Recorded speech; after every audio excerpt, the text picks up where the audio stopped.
Y la iglesia no tiene el antídoto a tus problemas. Tal vez te suene extraño, pero puedo decir con toda velocidad que la iglesia no es para que la gente resuelva sus problemas y alivie sus desilusiones o te salve del virus. Yo dije la vez pasada, la iglesia no es Amway, la iglesia no es Herbalife. La razón primaria por la que existe la iglesia es para adorar a Dios y dirigir a las personas hacia Cristo. Pero no es para hacerte la vida más fácil acá.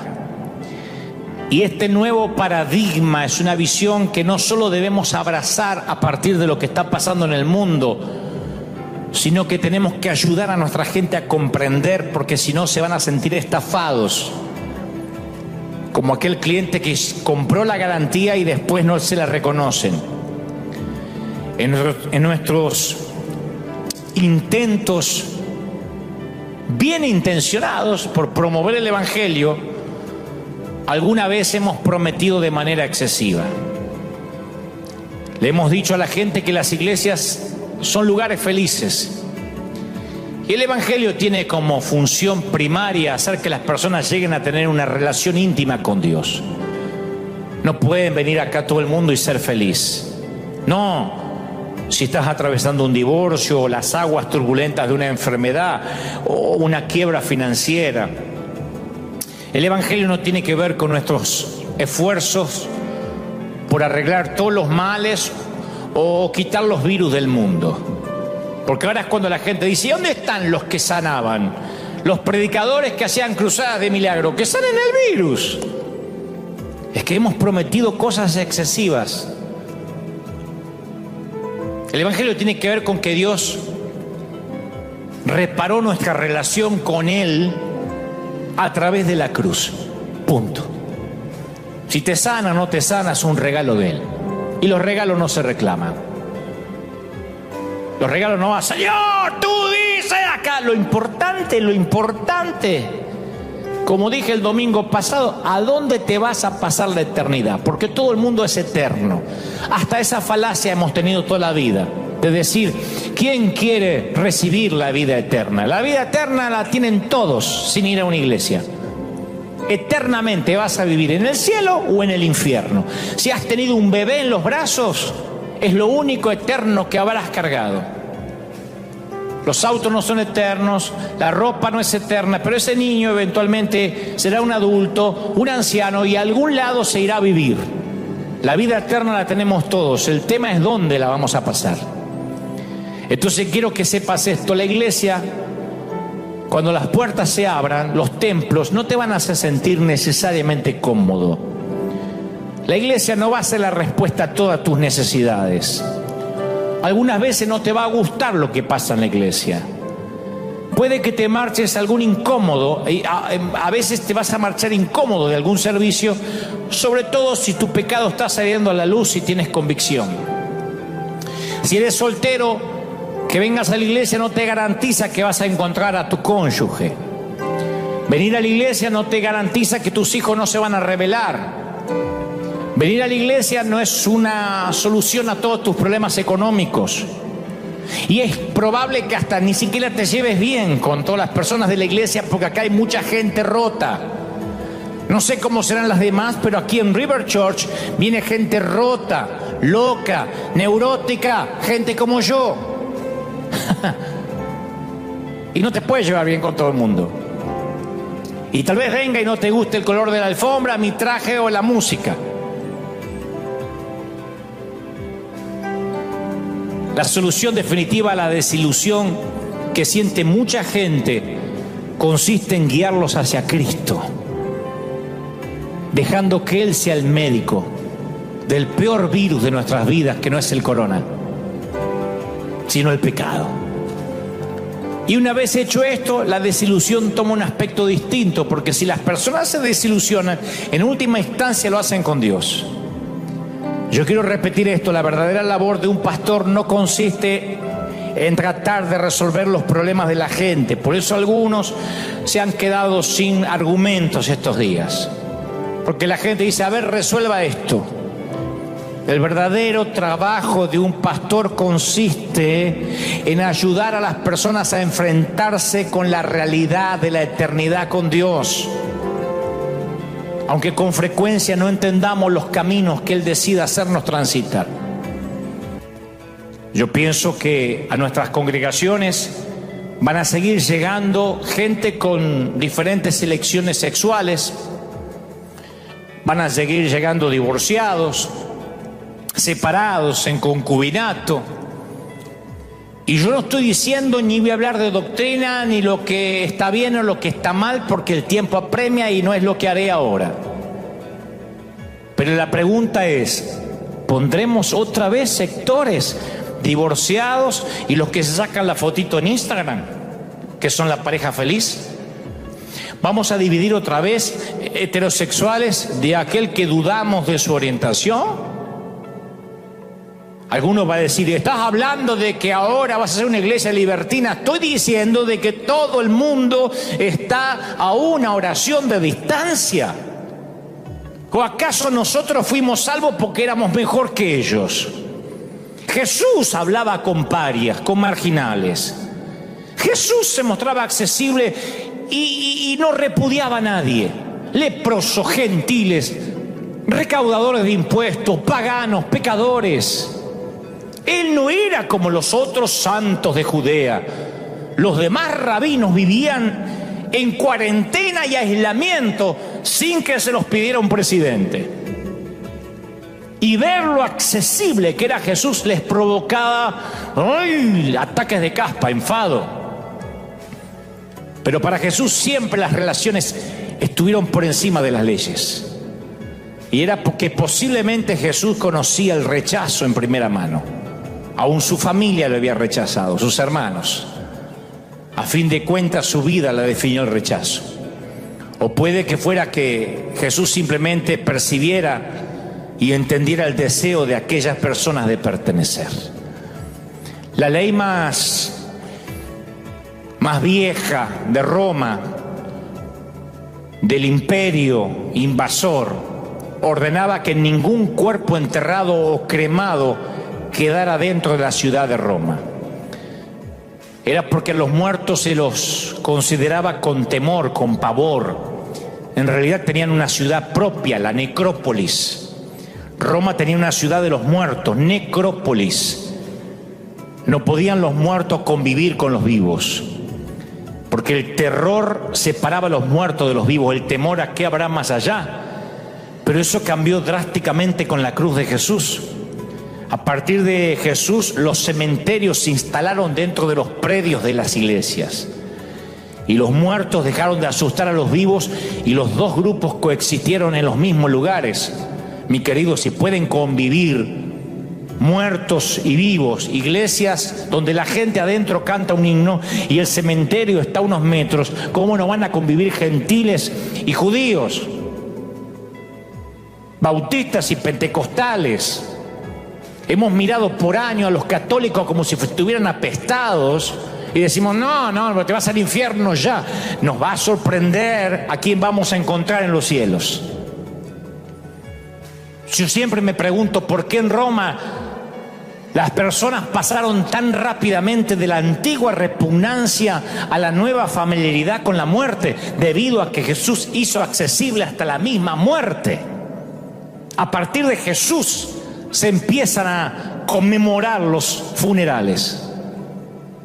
Ninguna ley, ninguna regla jamás provocará una explosión de amor y gozo en el corazón humano. Búscame una iglesia llena de reglas y te mostraré una iglesia llena de caras tristes y agobiadas, porque le ponemos un yugo más fuerte, más pesado del que pueden llevar. ¿Quién tiene el matrimonio perfecto? ¿Quién tiene los hijos ideales? ¿Y quién tiene una suegra buena?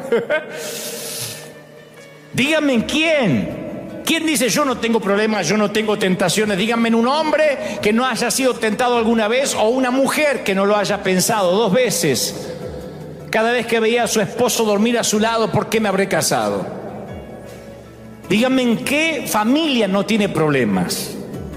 Y sin embargo nos volvemos hipócritas y le ponemos un yugo y le decimos: tienes que tener la pareja perfecta. ¿No la tienes? Bueno, simúlala en Instagram. ¿No tienes una pareja ideal? Entonces sácate unas fotos y demuéstranos cuán enamorado estás para que te creamos. Lo que la ley no podía hacer, Dios lo hizo a través de Jesús. Y cuando uno lee detenidamente las páginas de las Escrituras hebreas, vemos la invitación al pueblo de Israel a que fuera una luz para las naciones. Yo quiero mostrar la belleza de mi pueblo a las naciones, dice el Señor. ¿Y qué pasó con Israel? Que tanto miedo tenían de ser influenciados negativamente por la cultura pagana, que comenzaron a usar las instrucciones de Dios para permanecer santos, en vez de para mostrar que eran un pueblo elegido. O sea, no como una forma de acercarse a los demás, sino como una manera de justificar la segregación.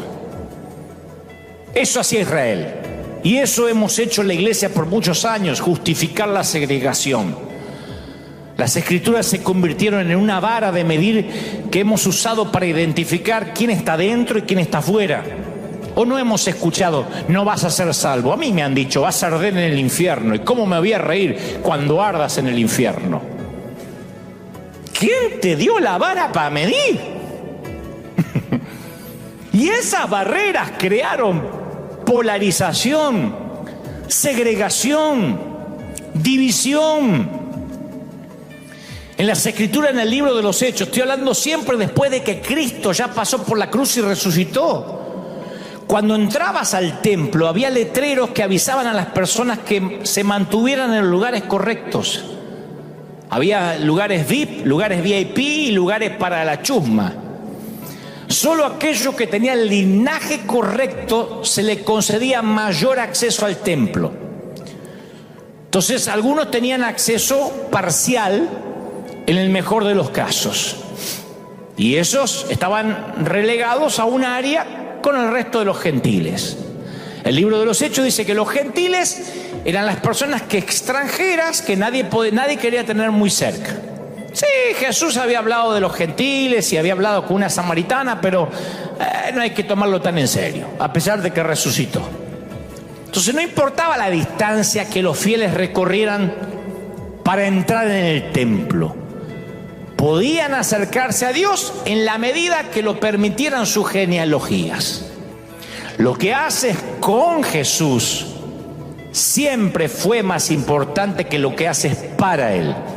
Es como pasa ahora con nuestros hijos. Muchos papás hacemos mucho para nuestros hijos. Les pagamos los zapatos, la ropa, el colegio, los libros, el estudio. ¿Cuántas cosas hacemos para nuestros hijos? Pero muchos padres ahora están encerrados con sus hijos y no saben nada, no saben qué hacer con ellos. No tienen relación. Claro, si algunos los vieron crecer durmiendo. Se iban a la mañana, estaban durmiendo. El papá volvía a la noche y estaban otra vez durmiendo. Entonces son hijos que padres que proveyeron para los hijos, pero que pocas veces estuvieron con ellos. Y con el Señor pasa igual. Muchos de nosotros sabíamos servir a Dios, pero muchos no saben estar con Dios. Y por eso a veces la frustración. Porque no sabemos qué hacer con Él, no sabemos orar si nos quitan la manera religiosa de hacerlo. Aquí han tenido que verse los verdaderos adoradores. Hay gente que solo adoraba acá los domingos y no sabe adorar en su casa solo, y el Señor anhela esa oración privada que no viene del contagio necesariamente. Hay gente que solo agarraba la Biblia si la agarraba los domingos. Y ahora tiene que recurrir a las Escrituras en casa, porque siempre trabajó para Jesús, pero nunca estuvo con Él, o pocas veces. El libro de los Hechos es una rica fuente de perspectiva sobre la lucha de la iglesia primitiva con eso de convertir la religión o el servir a Dios en un ídolo. Porque a veces con frecuencia olvidamos que la mayoría de los primeros cristianos eran personas religiosas antes de seguir a Jesús, la mayoría. Y habían pasado la mayor parte de sus vidas practicando costumbres religiosas de la fe judía. Y cuando se convierten al cristianismo, prometen seguir la senda de Cristo. Muchos de ellos mezclan sus costumbres, sus costumbres judías a un nivel malsano. Quien cede el control a Dios en este momento piensa con claridad, contagia la calma. Entonces tienes que ser, yo te aliento a que seas de los que dicen, sabemos que vamos a salir de esta, se va a terminar. Yo animo a los queridos consiervos a que sean líderes que enfrenten el reto, que reconozcamos que es una situación difícil y que digamos, sí, son tiempos duros, pero vamos a superarlos. Transmitir calma no significa ser un superficial que no ve lo que está ocurriendo, un pusilánime que se esconde, no, transmitir calma. En esta temporada yo he tenido muy presente cuando Jesús le predicaba a la multitud, lo hablaba recién, cuando mostramos las imágenes de lo que estamos haciendo aquí en la ciudad donde Dios nos plantó. La palabra dice que cuando alzó Jesús los ojos, vio una gran multitud y le dice a Felipe, ¿de dónde vamos a comprar pan para que coman esto? Pero esto decía para probarles, porque él sabía lo que había de hacer. Los discípulos dijeron, despide a la multitud para que vayan a las aldeas y compren de comer. Y yo he leído tanto ese pasaje bíblico esta semana, porque en esa ocasión no lo llamaron maestro a Jesús. Generalmente decían, maestro, maestro, ¿quién se va a sentar a tu derecha y a tu izquierda? Maestro, cuéntanos de tu padre. Pero acá, que faltaba comida, no lo llamaron maestro. No le presentaron una sugerencia. Le dijeron lo que tenía que hacer. Control. Tú tal vez en casa no estás enfrentando 5.000 barrigas hambrientas, pero estoy seguro que esta pandemia a lo mejor te dejó sin trabajo y el gobierno ya te dijo que no te va a dar nada porque te falta documentación, porque no aplicas, no sé, no calificas. O quizá un ser querido tuyo parece que está contagiado y no puedes ni siquiera ir a visitar a tu papá o a tu abuelo.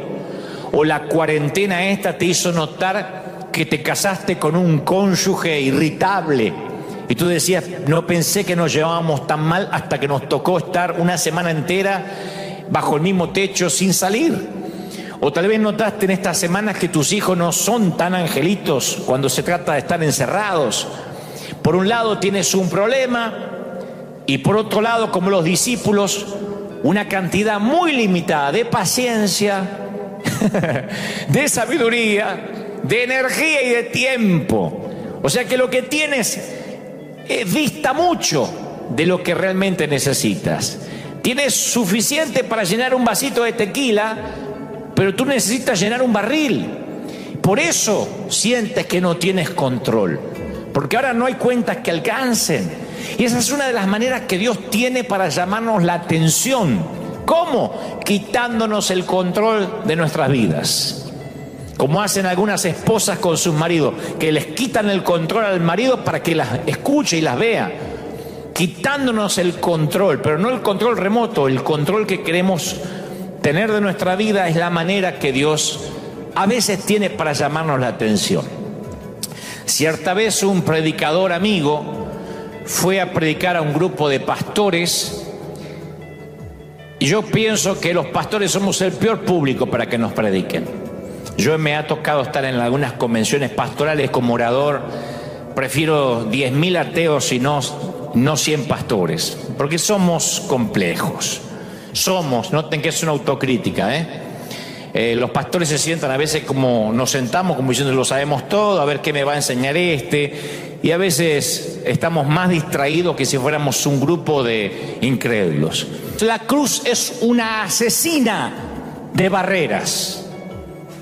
La cruz es una creadora de puentes. Y si alguien te ha lastimado en estos días de iglesias, de puertas cerradas, y eso nos incluye, ve a la cruz. Si odias a alguien, ve a la cruz. Si Si has sido traicionado, ve a la cruz. Si hay personas que te irritan en la cuarentena, ve a la cruz. Porque cuando vamos a la cruz las barreras se derrumban. La cruz nos da acceso. Un significado de la palabra acceso en griego es una audiencia con el rey. A mí me gusta ese significado. Porque en cualquier momento, cualquiera, podemos tener una audiencia con Dios. Y Pablo dijo que nuestros cuerpos son templo del Espíritu, dice 1 Corintios 6:19.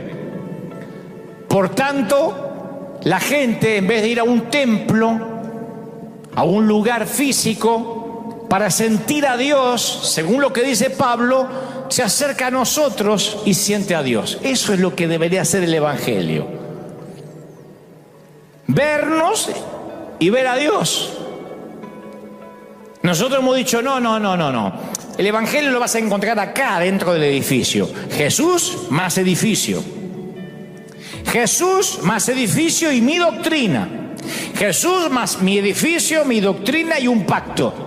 Jesús más mi edificio, mi doctrina, un pacto y tienes que evangelizar.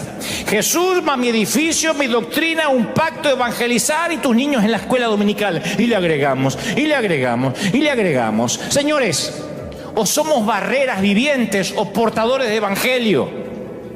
Y este tiempo es más que nunca portadores de evangelio. Cuando repartimos comida en la semana nos preguntan, ¿a dónde es la iglesia? Nadie pregunta la doctrina ni lo que tiene que hacer. Porque el alcohólico ese que conoces, ese borracho perdido, está a una oración de distancia de Dios. La persona más airada que conoces, a una oración de distancia.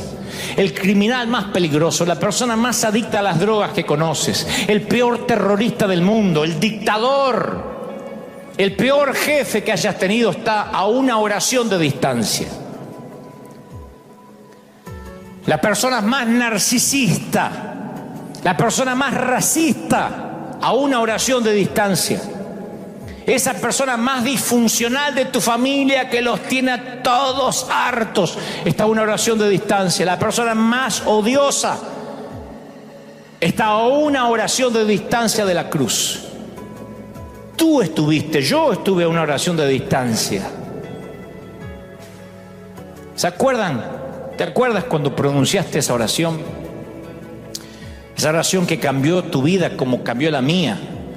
Señor Jesús, entra en mi vida, anota mi nombre en el libro de la vida. Y aunque yo tenía 7 años cuando mis papis se entregaron al Señor, fue una campaña de el querido Gigi Ávila en el estadio de Atlanta en Buenos Aires, donde yo entregué mi vida al Señor.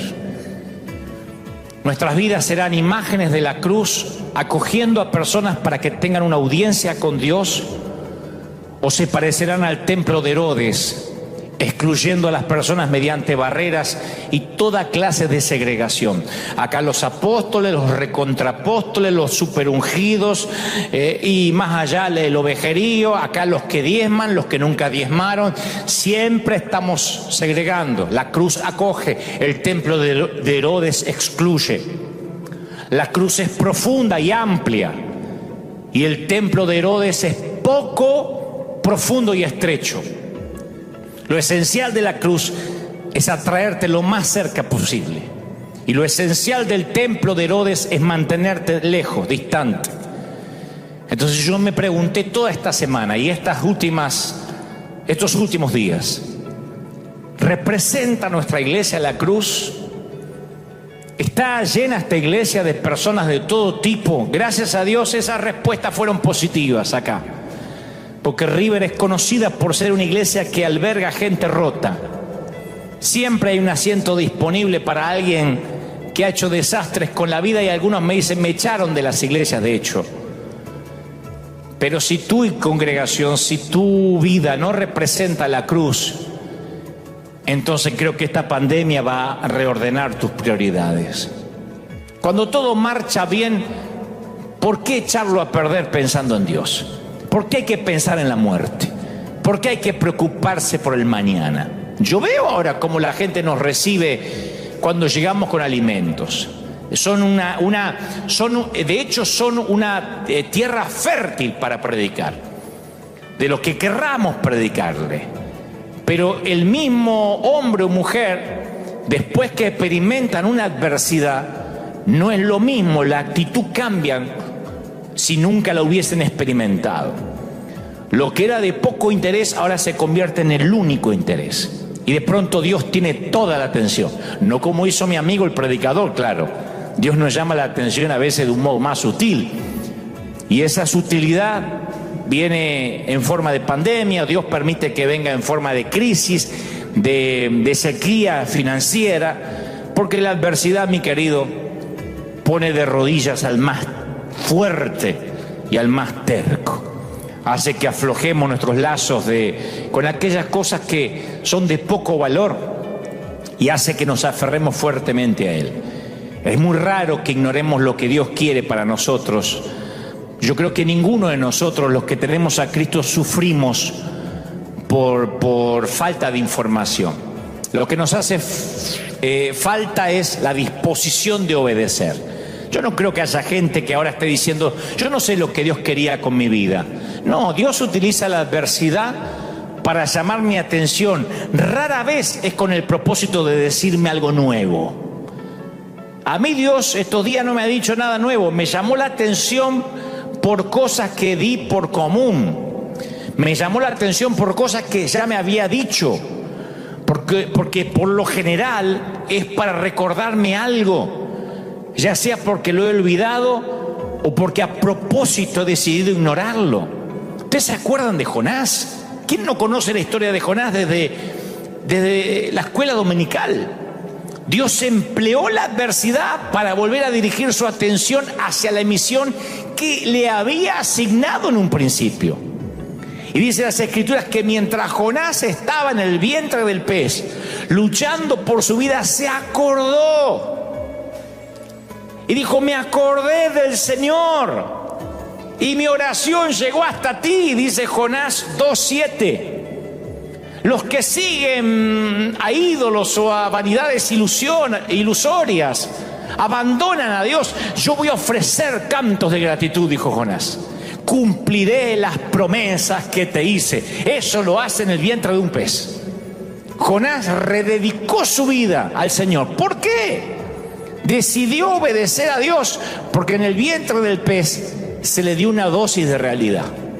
Y ahí, entre algas marinas y jugos gástricos, fue sincero. Y yo creo que a veces nosotros como Jonás no le dejamos alternativa al Señor. Y me pongo de ejemplo, de verdad. Yo no estoy hablando de los demás sin ponerme como primer ejemplo. A mí Dios me llamó la atención por muchas cosas estas semanas. No tengo prejuicio de que alguien diga, ahora cambiaste el mensaje. Sé que no lo cambié.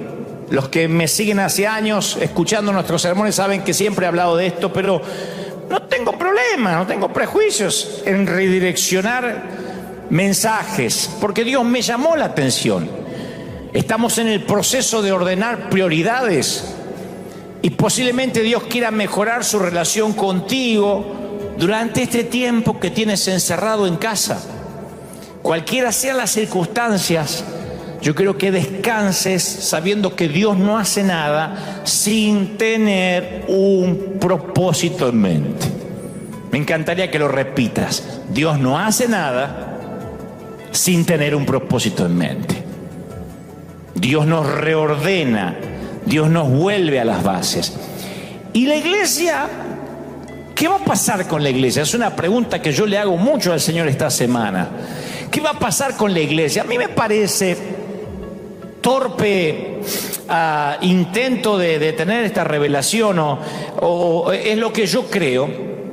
A mí me parece que muchos cristianos durante muchos años luchamos con esa constante necesidad de agradar a Dios, de ganarnos su amor y su aceptación a través de nuestras buenas obras, otra vez queriendo tener el control de nuestra santidad. Y el control no lo podemos tener, ni siquiera de eso. Pero sospechamos en algún rincón de la mente que mientras que más hacemos para Dios, Él más nos va a amar. Esa es la gran falacia del Evangelio por años. Nos han dicho que si somos una persona buena y moral, aumentamos nuestras posibilidades de ir al cielo. De allí que se dividen las congregaciones, lo que tiene la sana doctrina, la recontrasanísima doctrina, la re ultra hiper macro extra mega sana doctrina, que es más sanísima que la anterior. Eso ocurre porque nos movemos con la suposición que si puedo hacer un poco más para Dios, voy a tener el control para que Él me ame y me acepte. Y esa forma de pensar nos lleva a creer que la libertad siempre va a existir en el próximo nivel de logro espiritual. Por años hemos sido así. Yo nací en una iglesia cristiana y siempre nos decían más células, un templo más grande, más ofrenda, una familia más perfecta, hijos ejemplares. Y el problema es que algunos con mucho esfuerzo, queriendo tener el control de su propia santidad, alcanzan una meta y la barra de logros sigue subiendo. ¿Y de quién es la culpa? De nosotros los ministros, que siempre estamos subiendo esa barda un poco más. Lo que pasa es que siempre que ponemos nuestra fe en nuestra religión o en lo que creemos y no en el Dios viviente, eso es un ídolo. Hechos 15 es un recordatorio de que la religión siempre tiende a complicar lo que Dios hizo sencillo.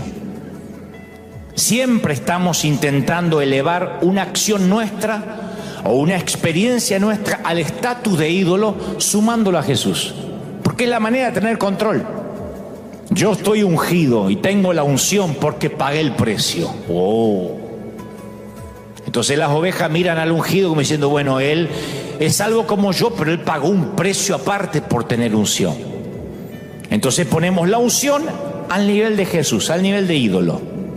Bueno, yo soy salvo como todo el mundo, pero cuido la sana doctrina.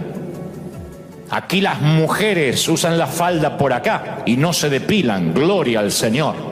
O sea, Jesús más mujeres no depiladas, salvación, es una locura.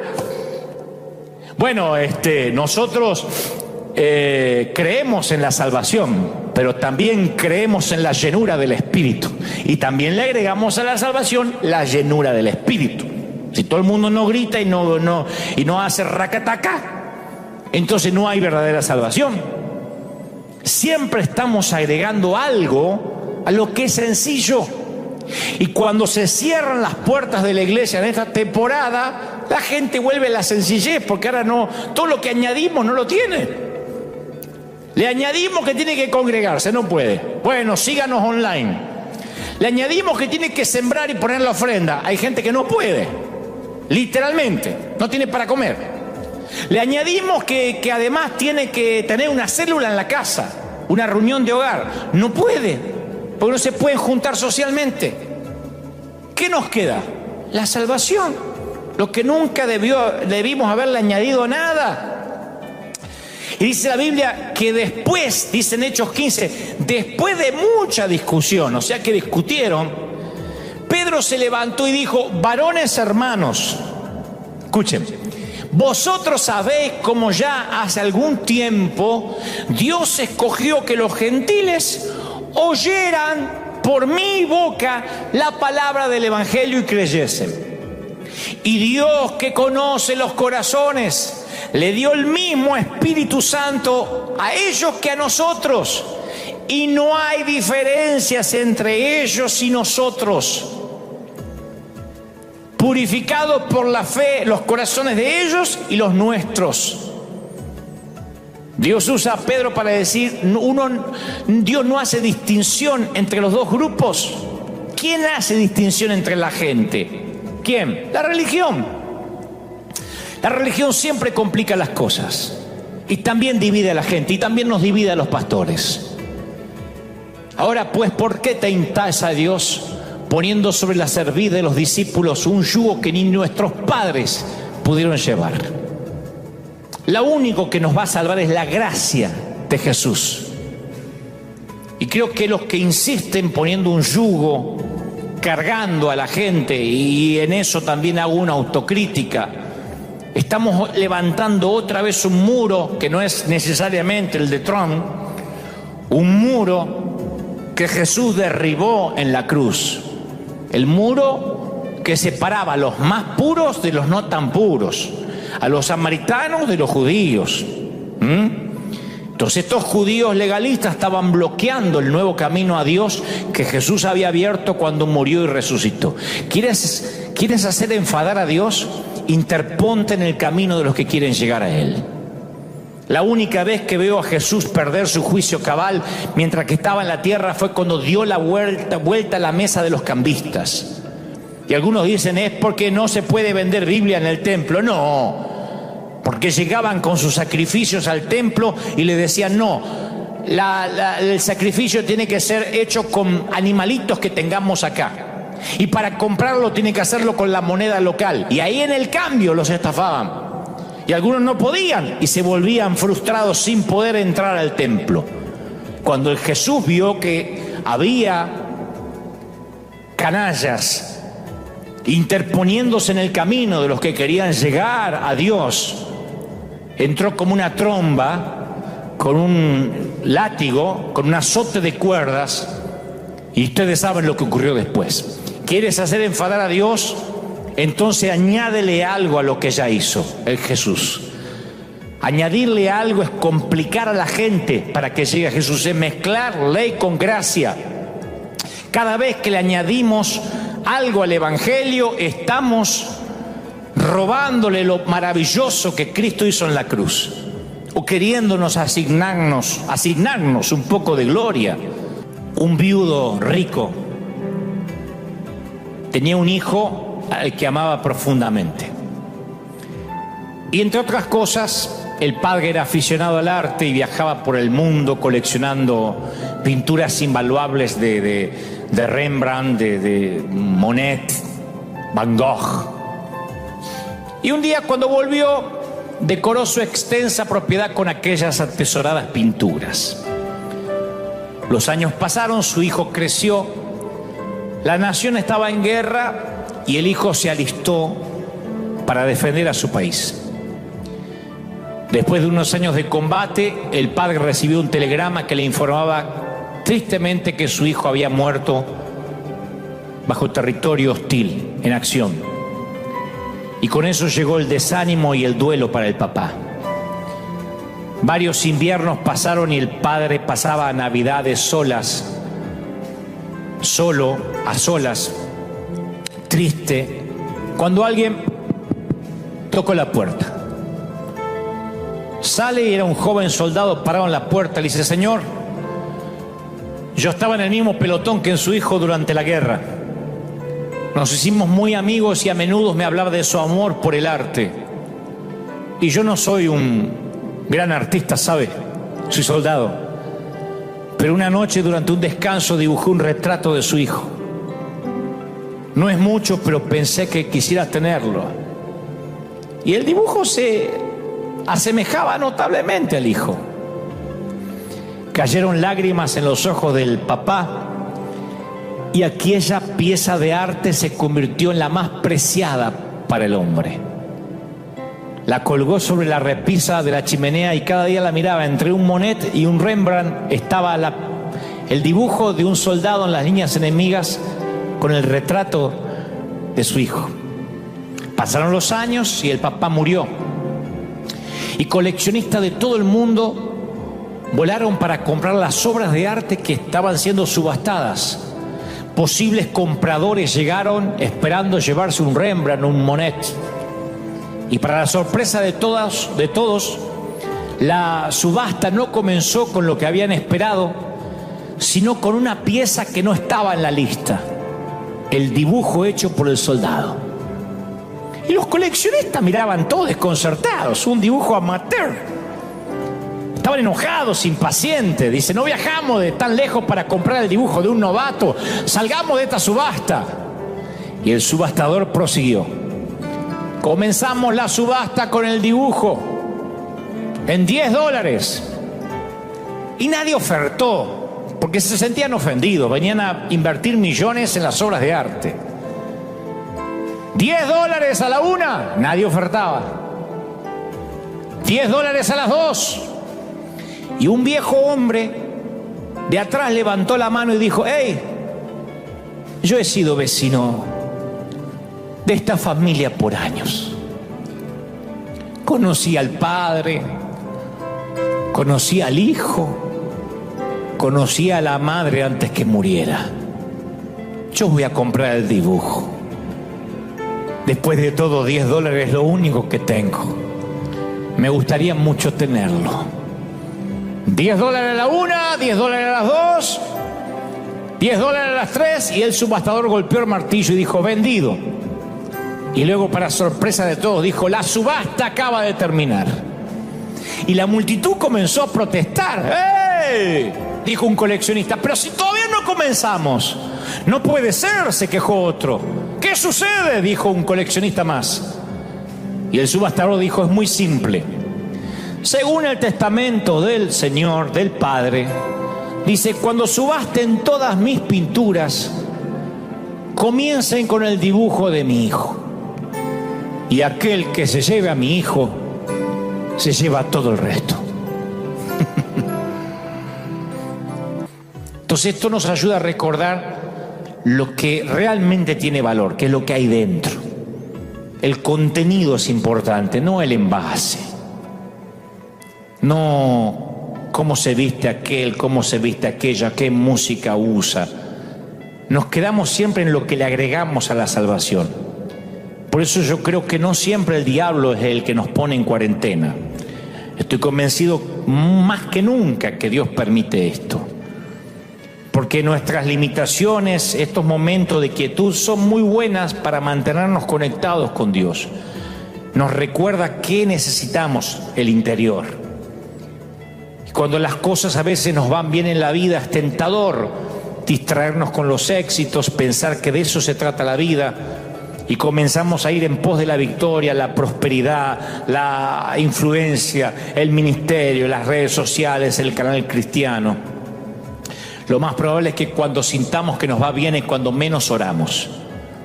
Tenemos éxito lejos de Dios y fracasamos cuando estamos cerca de Él. Porque cuando fracasas es una oportunidad para aprender y crecer. Yo quiero decirte que permitas que tus fracasos obren a favor. Incluso deja que tus errores te acerquen más a Dios. Yo siempre le digo a la gente de nuestra iglesia: fracasen más cerca de Dios, más cerca de la dependencia, más cerca de la fe. Quitemos esa palabra cayó de la gracia. Uno nunca cae de la gracia, uno cae en la gracia. La gracia es una cuerda de amor, como decía la canción de Julio Melgar. Cuerdas de amor que te sostienen. Y esto nos pasa porque también nos hace ver primero nuestras debilidades y segundo nos da empatía con la debilidad de los demás. Es un beneficio por el cual Dios permite esta situación, nos ayuda a identificarnos. Nuestras conexiones se mantienen auténticas, se establecen mediante debilidades compartidas. Esto que nos está pasando nos da credibilidad para decir a alguien: yo también estuve ahí y vamos a superar esto juntos. Después de esta pandemia, ¿quién no va a poder decir yo también? ¿Quién va a poder decir yo no tuve que hacer cuarentena, yo pude seguir viajando? La verdad que yo no me enteré, no vi las noticias. ¿Quién? Por eso la verdadera empatía es un regalo poderoso que puedes dar solo si has pasado por algo similar. ¿A quién escucha la gente cuando necesita más ayuda? ¿Al intelectualoide que lo sabe todo? ¿O a las personas que ya han pasado por ese camino y que sobrevivieron para contar la historia? Yo también me divorcié hace unos años. Tranquila, vas a salir. Yo también enviudé. Tocamos a las personas que nos rodean debido al dolor y la humanidad que compartimos. Piensa cuándo fue la última vez que te desmoronaste y lloraste delante de un amigo. Capaz que te sentiste avergonzado, pero te aseguro que ese momento de vulnerabilidad ganó el corazón de esa persona y cimentó tu amistad más que cualquier otra experiencia que haber pescado juntos, que haber compartido una novia. Yo le voy a contar un secreto ya para culminar de la oratoria. Es el arma más formidable que jamás haya conocido. A mí me sorprende que no la usen mucho mis colegas. Es contar mis debilidades.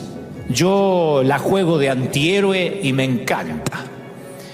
Porque he descubierto que cuando me presentaba intachable, un superhéroe de Marvel, había distancia. Pero cuando cuento lo que yo lucho, en lugar de pensar que la autenticidad socava la autoridad, no. Él abre los corazones de la gente, desarma a los defensivos, ablanda a los duros, me gano la ternura de los indiferentes. Demuestra a las personas que no deben temerme ni reverenciarme. Dicen, este es igual que yo, soy uno de ellos. Y por eso me abren la puerta de sus almas y me permiten hablarle a sus vidas como ahora. Por eso tenemos tanta gente conectada ahora. Yo creo que no puedo yo alegar ni darme crédito de lo que Dios hace, pero si pudiera permitirme una pequeña cualidad, es que yo no pido que me reverencien ni digo, ¿cómo hago yo que pago un precio que tú no pagas? Las dos palabras que las personas más necesitadas, más dolidas, necesitan escuchar no son deberías, sino yo también. Yo también. Y la pandemia nos enseñó al yo también. Un ejemplo es Jesús. Él entró a la raza humana como un bebé. Eso dice mucho de él. Los bebés son las criaturas más indefensas del planeta. Su mamá era una adolescente que aún no estaba casada y su papá era un tipo de clase obrera. Y el crecimiento de Jesús no pudo estar más lejos de lo que alguien de la realeza hubiese esperado. 30 años de humanidad que no se habla nada casi en la Biblia. Y un ministerio que solo dura 3 años y poquito. 3 años y medio. Si haces la cuenta, más del 85% los pasó en el anonimato. ¿Por qué Jesús pasó por la infancia, por la pubertad? ¿Por qué no apareció como Thor, el del martillo de Marvel, y salvó a la humanidad como Terminator? Bajó desnudo siendo adulto, le robó la chaqueta de cuero a alguien y se puso a sanar gente. El ir a la iglesia o el venir no te va a ofrecer salvación ni solución. Los predicadores somos torpes, humanos, expuestos al virus, igual que cualquiera de ustedes. El único que tiene la solución y el antídoto es el Hijo de Dios. Y aquel que tenga hijo lo tiene todo, incluyendo el antídoto. Me encantaría orar por ti. Sé que hay muchas personas por primera vez mirándome, oyéndome. Me encantaría que digas, repite conmigo esta oración. Si te llevas al Hijo, te llevas todo. El antídoto para todos los virus. Yo que tú consideraría repetir conmigo. Di conmigo, Señor Jesús, te recibo como mi suficiente Salvador. Entra en mi vida. Transfórmame. Perdona mis pecados. Reconozco que no tengo el control de nada, ni de mi vida, ni de mi muerte. Tú tienes el control. Repite conmigo, por favor. Reconozco que no sé lo que voy a comer mañana. Reconozco que no sé si voy a conseguir empleo. Reconozco que no sé si mi matrimonio se va a arreglar. Solo sé que tú tienes el control. Y la cruz está a una oración de distancia a que yo tenga al Hijo de Dios. Entra en mi corazón. Anota mi nombre en el libro de la vida. Amén. En fin, y el resto, los que ya tenemos al Señor, vamos a orar juntos en este momento final. Yo oro y bendigo a todos aquellos que hasta esta hora se han quedado pendientes, a los que no se han movido ni un segundo de la pantalla, a los que han clamado, a los que han orado, a los que han estado pendientes. Señor, yo los bendigo para que entendamos el propósito que tú tienes. Sopla sobre ellos una convicción que yo no puedo generar. Señor, torpemente yo he hablado al intelecto de quienes me prestaron sus oídos, pero yo sé que tú mientras has estado operando a corazón abierto. Quirúrgicamente has metido tu mano donde yo no puedo llegar. Los bendigo. A los que llamé la atención desde el principio y a los que se sumaron luego. Sopla sobre ellos una doble porción de tu espíritu. Sopla de modo que este mensaje llegue hasta los rincones más recónditos del planeta. Oro por Europa, por el viejo continente. Oro por los misioneros y los pastores que están allá, para que no bajen los brazos. Oro por la cantidad de respiradores que faltan, por los enfermos que duermen en los pasillos, en los suelos, por los que están hacinados en sitios militares. Oro por los que están dando la vida por otros. Bendigo a toda América Latina. Sopla, Dios. Desde México hasta Tierra del Fuego, desde México hasta Canadá, y luego los 5 continentes: Asia, África, América, Oceanía. Sopla, Dios, para que tu gloria sea fuerte, poderosa, única en cada sitio.